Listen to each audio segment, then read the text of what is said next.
Hey everyone, welcome back to the Doctor Bicuspid podcast. This is Kevin Henry. I am the editor in chief and thrilled to be joined today by a dear friend of mine and a great colleague in the dental industry, and that is Larry Clark. Hey Larry, how are you today?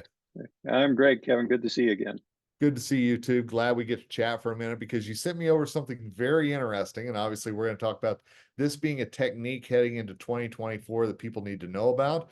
But first of all, hey, I want our audience to know a little bit more about you before we dive into the topic. Okay. I started in the dental industry basically in 1970 in the Air Force as an expanded duty dental assistant. And I became a materials geek.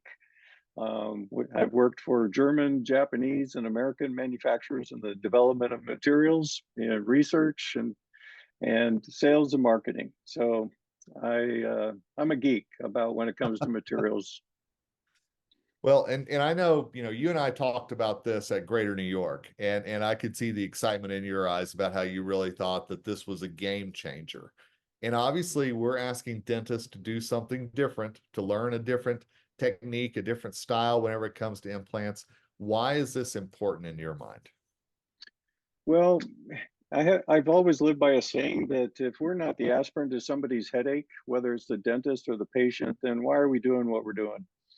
And so that's kept me honest throughout the years, and it's kept me focused. And so one of the things I realized when I was in Europe last March for the IDS meeting was that the Europeans were much farther ahead in an understanding of what's happening with dental implants than what we were seeing in the United States.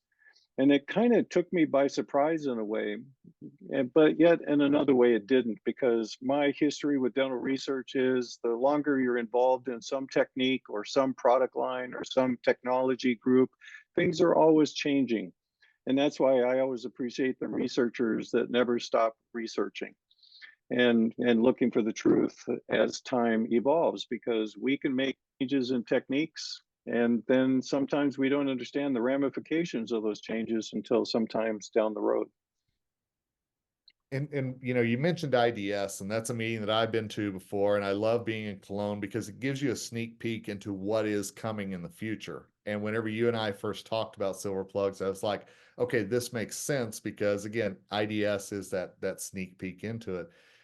In the questions that we have on drbicuspid.com, you mentioned that this is a pretty easy thing to do, or at least it seems like it from the non-dentist point of view here. But I'm curious, if we're asking people to change how they do it, it seems like this is a pretty easy way to actually make that transition into something new. Well, it is, but my history and probably yours too tells me that all change is, for a lot of people, is not simple. And I Yeah. thought this was going to be simple, but there is a technique involved in using it. The product itself is simple in the fact that it's just a cone shaped like the tunnel, the screw tunnel of every implant on the market, and that you just have to cut it to length, stuff it in over the top of the screw, and then you do your composite filling. But some people make it more difficult than that. But the idea behind it was to, the product itself is actually impregnated with nano silver. So it's the only tunnel sealer in the world that is antimicrobial. And so it prevents periimplantitis mucositis and periimplantitis. And there's over 10 years of clinical cases to document that it works. So I thought it was going to be a no brainer, but evidently the perception of plumber's tape outweighed Well, the and, idea. and I do think, as you and I talked about in New York, it's about education and it's about people Yes. understanding that there's a better way to do things. And one of the things that fascinated me whenever you first told me about this, and it's mentioned in the questions as well, is that this doesn't deteriorate over time, and yet it's Mhm. also not harmful to the body, which I mean, Yes. those are two very good things working in conjunction with each other, in my estimation. Yeah, you're right. And there's always a fear of what comes out. My development of bioactive materials over the years, we talk about ions coming out and all these nice things that we think are nice, but then he's wondering, well, what does it do to us? Well, nano silver in this product does not come out. It simply, if bacteria biofilm comes on top of it, it just dies because that's what silver naturally does. So nothing can grow. And that's really the bottom line. of how easy it is as far as technology. And that's the simple thing, whenever you said that to me about, even I can understand that, like the Geico caveman, I guess, silver grows on it. That's a good thing. It makes perfect sense. Yeah. You know, and as I told you, my mother-in-law had an implant failure, and it's been something Mhm. that's really been hard on her to get past that, and some health issues that have come along with that and going back in and everything else. So in my mind, this is something that perhaps, lessens the chance of something like that happening to a loved one. Yeah, it's been proven. Dr. Antonini in Italy, who developed this product with a Swiss pharmaceutical company, have shown over 10 years of clinical research, or excuse me, clinical cases, and that's how they got the MDR approval in Europe as a certified sealant, and our FDA as well. But I think, the most common question I get asked is, well, how do I know it works? And so a lot of people have to put it in for a few months and wait. And I'm telling you, if you've ever removed anything that you've plugged into a implant tunnel, the smell associated with it, and it's disgusting at Yeah. best. Yeah. And I was on a conversation with a major university the other day, and that's the first thing they asked me: Is there a smell when you remove it?" I go, "No, because there's no bacteria." And that So, makes a big difference. I know it does, and and I know, you and I have talked about this, and people are a little wary of new things, and they want to make sure that it works.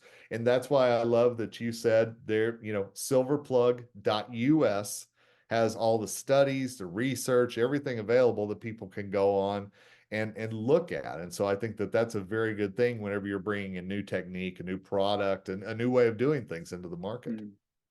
I think one of the aspects that needs to be brought up is, how does the bacteria get in there in the first place? Because a lot of dentists don't realize how it actually gains access into the implant. We worry about what's around the implant, but not what's in it.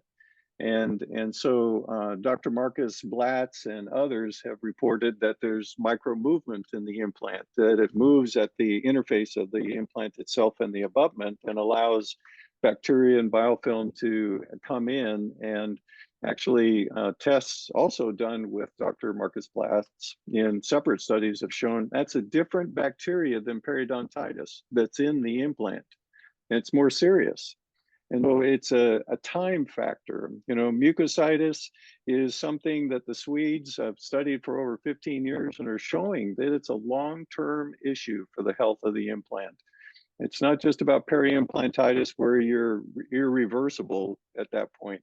There are ways to prevent. And so a major part of what I'm trying to also introduce with, well-known hygienists and dentists is the educational part. How do you maintain these things? To the point that we developed even a passport that the patient can have, that if they're traveling, and they need a repair of some sort, they can show the dentist what the brand of the implant is and everything about it, so that the dentist understands what he's getting into if he has to do a repair. So we're thinking holistically as best as we can. And you're thinking education first, which I think is Oh, fantastic as it's a lot of marketing companies don't like to do education because it takes too long. But I'm a long-term guy, well. and I think education is the best way to, sell the two things we all sell: trust and confidence.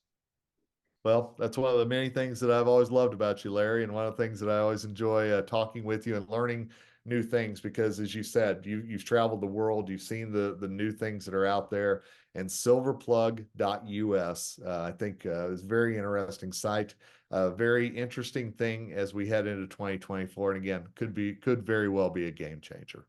So, I Larry, hope so. thanks so much for your time, my friend. I appreciate it. You're welcome, Kevin. Good to spend time with you always. And thanks to all of you for listening to this episode of the Doctor Bicuspid podcast. Absolutely. If you're listening to this online, be sure to go to drbicuspid.com, search for Silver Plug. You'll find the article and the 5 questions that we asked Larry about this product so that you can learn more. Until next time, take care.